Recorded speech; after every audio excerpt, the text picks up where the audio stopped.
Can the ANC convince Julius Malema and Bantu Holomisa to come back to their fold? Do the economic freedom fighters and the ANC see eye to eye on the expropriation of land without compensation? Is the economic freedom fighters holding the DA to ransom? And what is behind alleged leadership tensions within the DA? What time is it? It's question time.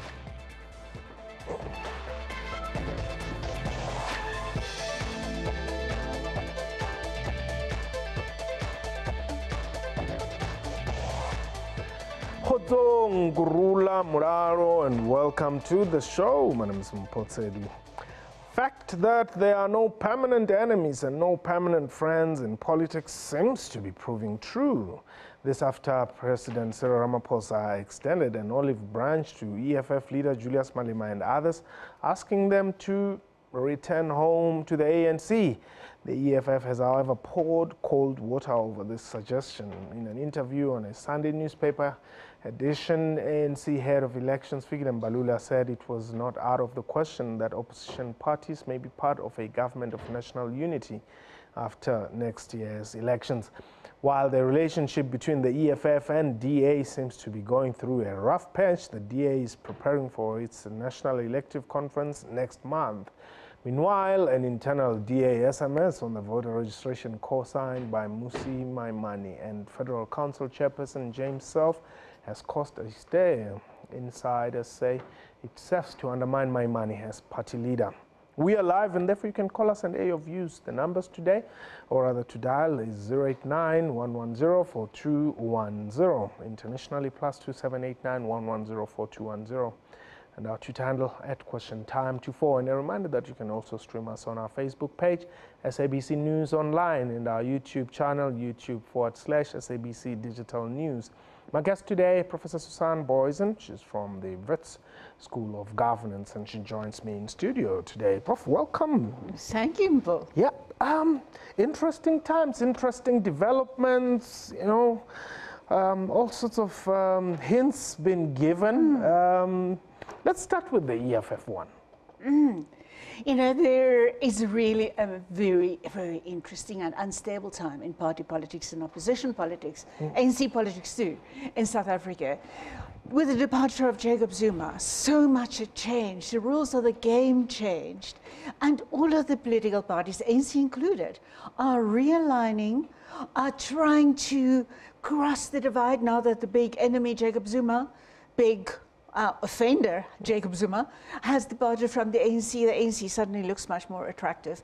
And I think the ANC is exploiting, if I may read strategy into their minds here, they are really exploiting this new positive image of the ANC. And knowing that opposition parties are struggling to find their feet and making these invitations, extending them, for example, to the EFF and say, hey, come on board, you actually belong here.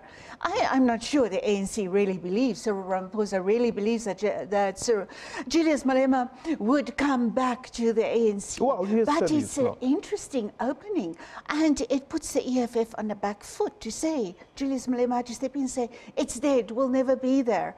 But it makes the EFF, that holds many followers that the ANC would really like to have in its repertoire of voters, EFF makes them look more like the ANC if the ANC does that. But then it means, I mean, it reduces the EFF into a party that was formed to campaign against Jacob Zuma. It means their goal was Jacob Zuma, and therefore it's no longer there, therefore there's no need for them to exist. Yes. That is exactly why the EFF is also stepping up their game and trying to show the radical and trying to get the ANC on board on their radical land actions, whatever, whether it's actions or articulations, ANC speaking, EFF is trying to do, and overstepping some lines that the ANC is putting down, and the ANC has to step back and say, no, these land occupations won't happen. So what the EFF is doing now, in retaliation, there are no helpless sitting duck there. They are showing up the ANC to that it will clamp down on illegal land occupations, and it's a very flimsy motion that was passed in Parliament recently. And there are really many differences that continue to prevail between the ANC and EFF on that score. Would you say that there is no reason for the EFF to exist any longer? Because I mean, my understanding is they are a radical movement, youth-driven, and they've kind of found their niche in the political landscape in South Africa. And they occupy a space which the ANC does not necessarily occupy. I definitely agree with that. You know, it's very often debated as to where exactly does the EFF stand. Is it radical? Is that ideological circle that closes and becomes slightly fascist when it comes to racial issues and identities on the other end of the spectrum? But there is space for the EFF. If one looks at the ANC, in its close to 25 years in government, by next year it will be 25, and they've had every opportunity. They've even had quite a number of years when it enjoyed 2/3 plus majority in Parliament, where they could have done more. They had many opportunities to be more radical, to close that delivery and transformation, even radical transformation gap. And they have not done that by choice in policy. Action of successive presidents, Jacob Zuma included, even if he tried to embrace the radical epithet towards the end of his term, much more than what he had done earlier, and seemingly with some consequences for the ANC as to how it positions itself, because now it sits with many so-called radical policy resolutions, which it doesn't quite know how to implement, which means that the EFF has really pulled some of the bluff of the ANC there, and they're benefiting from it. And in the event, unlikely event, may I add, that Julius was to leave the EFF, he loses his political leverage, because if he goes back to the ANC, he becomes one of the many there. Whereas where he is right now, he's able to influence things. He can say the mayor of Nelson Mandela Bay should be this type of a person, and regardless of whether the ANC likes it or not, if they want that municipality, they have to you know, play according to him. And if there are any deals to be struck, even you know, behind the scenes, that is doable because they wield some power. But if immediately he leaves that and he goes and joins the broader church, that power is gone. There are limited benefits to being part of a big majority party. And possibility is that the ANC, by dumping Zuma, to put it bluntly, has regained an upper hand in electoral stakes going into next year. But the EFF now, they've got a beautiful, powerful niche position, and that is kingmaker. And they would, but in national politics, unlike local politics, where they're calling many other shots in these metro municipalities, where they're grand alliances and cooperative agreements, whatever they're calling it, depending on which party it is, they won't have that at national level unless the ANC slips below that 50%. And that is the big problem for the EFF at this stage. By relinquishing Zuma, the ANC has probably established itself in an above 50% position again. Wise, welcome. Ngumvulo. Ngumvulo, Pangelobo, Mpho. Yes, good evening, Paul, and good evening to Professor Susan there. Yes, welcome. You know, Prof is quite correct, because the ANC had a lot of opportunities to do everything in South Africa when they had put that majority, but they failed dismally. Now, what I want to say is, if Julius Malema was selling cigarettes in the streets of Secunda, his ANC leaders were not going to call him to come back to ANC. Yes. But in my view, this call is not a genuine call. It's just a call that is intended to destroy the economic emancipation movement, which is EFF.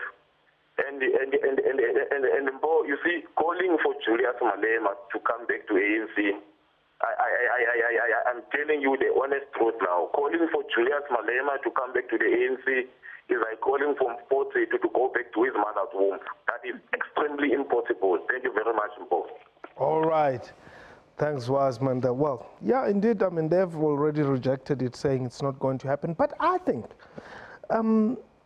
it creates tensions within the EFF. Well, they may deny them, but already there's talk that, you know, Julius and Floyd are not seeing eye to eye. And immediately you have 3 senior leaders of the ANC on one, actually 4, because even Mrs. Winnie Madikizela-Mandela made that promise, in fact, that, look, I'm going to bring him back. Yeah. So it obviously creates unnecessary tensions within the party. I think that is where the ANC is exactly playing this strategy, because it does create those tensions. There have already been tensions. We know that Andiles, they already left a few years ago. Yeah. A small other grouping left. And there are some tensions in the EFF, but then there are tensions in all of these political parties. It's not just the EFF that is struggling with this, but it could be a deliberate strategy from the ANC to play on that. Okay. One could even see the body language with the State of the Nation address, where Cyril Ramaphosa and Julius Malema had a little bit of bromance going there. And Floyd, I don't know whether it was intentional, but Floyd Shivamvambu was just looking on, not as amused and chuffed with the president's friendly remarks as Julius Malema was. Well, you're in Clarence. Welcome. Hi, Mpho and Professor. How are you? Hi. Thanks for the call, Will. Good. Mpho, the problem that I'm seeing, or what I'm trying to highlight, is what is ANC trying to achieve to actually making these calls? Because whether it's UDM, whether it's EFF, those people are expelled from the movement, and whatever that wasn't good then, what is good now? Or what is it that ANC is trying to hide about? Or is it because they're not prepared to be as radical as EFF is saying, or they don't want to address issues that UDM is doing? Because I'm questioning the rationale behind this. Most probably the professor can actually help me in this, because for me it does not make any sense whatsoever. Well, let's hear the prof. Well, the big thorn in Julius Malema's flesh was Jacob Zuma, and he is gone.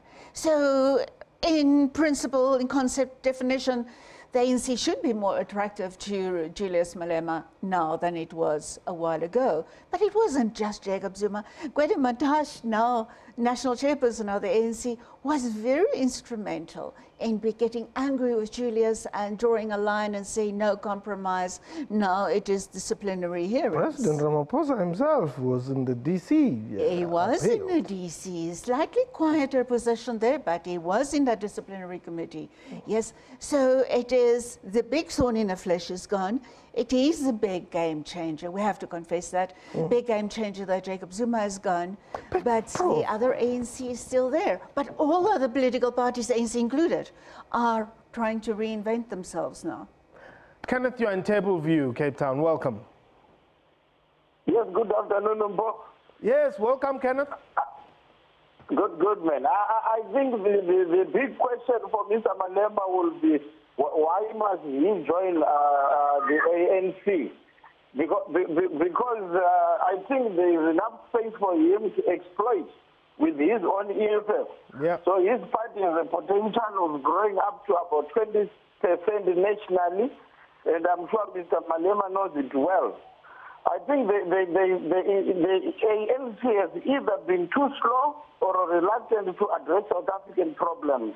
And there is a feeling that there is a lot of people whose patience has run out, and I want an alternative.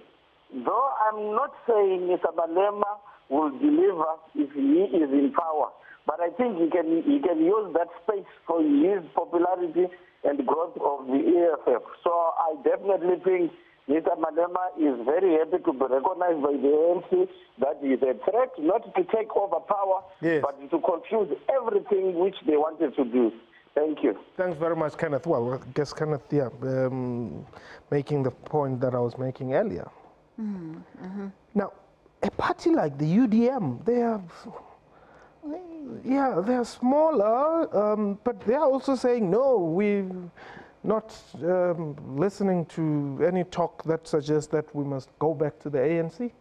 Yes, yes. You know, like, it's really a big dilemma for these small parties. Yeah. How do you make a stand and retain a base? But UDM has been fairly good at retaining that small base, but not slipping right down below. And the Freedom Front is the other one that also retained a small base there.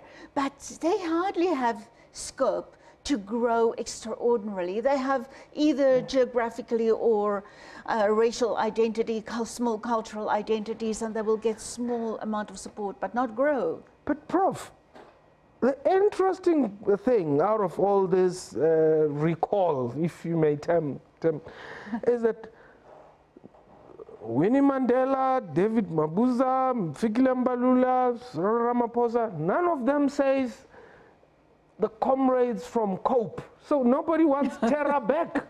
It seems not, no. But, you know, so many of those COPE people have already returned to the ANC. By 2014, the bulk of them were back with the ANC. And they often were rewarded with nice positions. Those ones who had survived the undermining and the sabotage by the ANC of the COPE people. Julius Malema himself has confessed to having been on an internal ANC committee whose task it was in those 2008-9 years to destabilize COPE. Yeah. So yes, those ones who had any inclination to return, they are back there in the ANC and in big numbers. Okay, let's go to Tebogo in Pretoria. Tebogo, welcome. Hi, Mpho. How are you? I'm well, thanks for the call. Okay.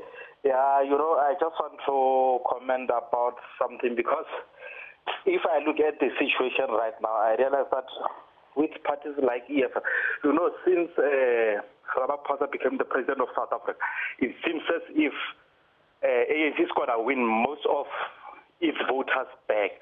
So now I think as political leaders, I think EFF may be leaders or they might be talking behind closed doors to make a coalition of some sort. Because when I look at my leader, Julius Malema, I'm one of the EFF members. Yes. I think to be a member of parliament, to be in the opposition line time and again, it won't serve any, I mean, to him, it's not an improvement kind of policy. So according to me, I think Julius will one day want to be the minister of any department or something.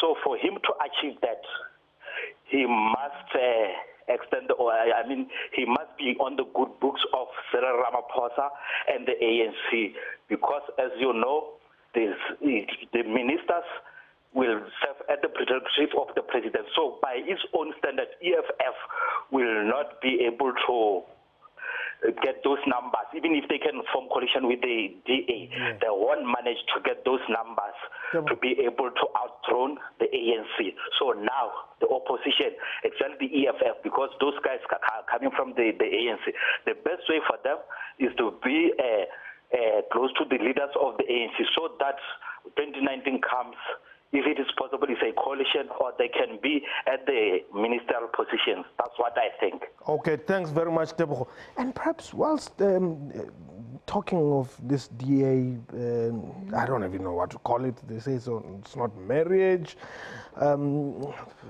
arrangement. Let's call it that. Yes. Do you think the EFF is being harsh now on the DA, or they have never actually treated them any better? Oh, I think they are harsh. Everything they know about the DA now, they certainly knew before when they started this cooperative arrangement. But that is their right as a political party in politics. And with elections coming up, that kind of harshness is to be expected, because EFF does not want to go into next year's elections with the label of this is a partner with the DA. That will really sabotage, be self-sabotage. So they need to differentiate, party politically, they need to differentiate themselves from the DA, put distance there. And in the process, if it is going to change over back to the ANC, the ANC-EFF cooperative arrangement, several of those municipalities, that is their right in politics. And parties enter these arrangements, they know these things are going to be fragile.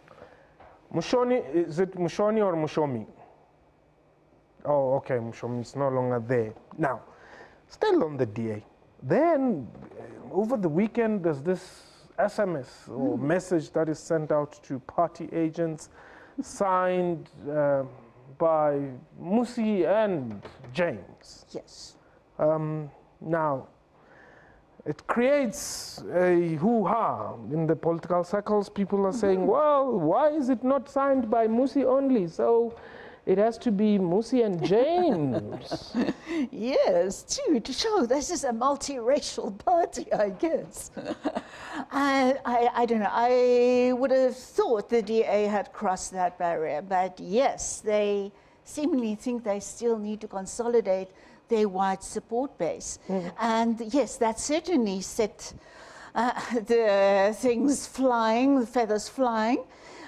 It reminded South Africa, hey, there's a DA as well. It's not just the EFF and ANC fighting this battle. Mpho, you're in Pretoria. Welcome. Hello, Mpho, how are you? I'm well. Thanks for the call. Good, thanks. I just have a question regarding Cyril Ramaphosa and David Mabuta's plan to bring back Julius Malema. Yes. I think it's short-sighted because they're just threatened by the vibrance of the EFF. And what the ANC need to do is establish the youth league ASAP.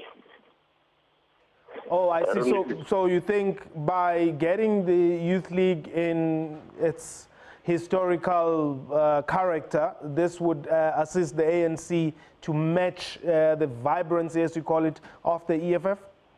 Definitely. I mean, 2016 local government elections, the ANC didn't have a youth league. So the EFF was vibrant, and they lost a lot of young people to the EFF, and that continues to persist to this day. Mpho, thanks very much. But it would appear that young people are not taking keen interest in this voting thing. That is typical, you know, in South Africa, the world over, that registration category, the young, 18 to 19, even 20 to 30, that has always been in South Africa and also in the world generally. Lower registration, lower participation. Is people enjoying life and growing up and checking out, being cynical about these politicians? But the EFF, for them to do well, very well in elections, they really need to capture that audience. And we also know that 5 years ago, EFF had their first elections. They would have done better than the 6% that they got had all their followers actually been registered. So previous weekend's big rally where they tried to mobilize people, they're probably doing the right thing. And they and the ANC are targeting exact same category, demographic category, young African, disadvantaged, probably unemployed, and probably very angry, many of them. And there, the EFF will probably have a slight upper hand there if they get everybody registered who could be supporting them. But do you really think that the EFF and the ANC are contesting the same space? I mean, the ANC is non-racial through and through. Right? Yes. The EFF is on some black mode.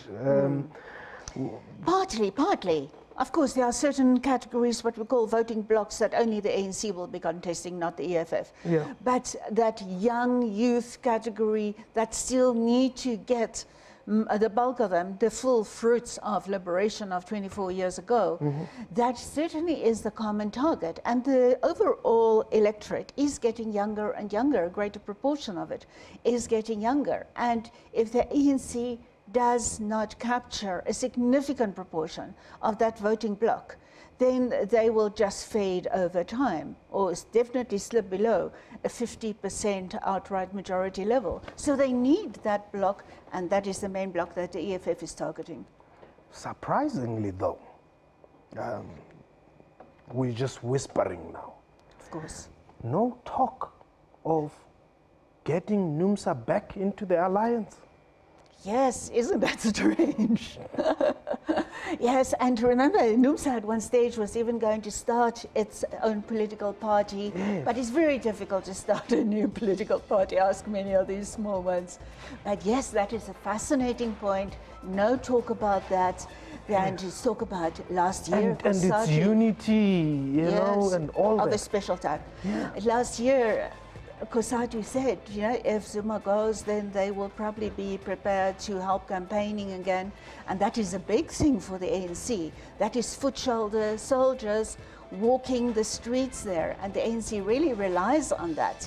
But I think unity should start at home as well. Okay. Prof, thanks very much for your time.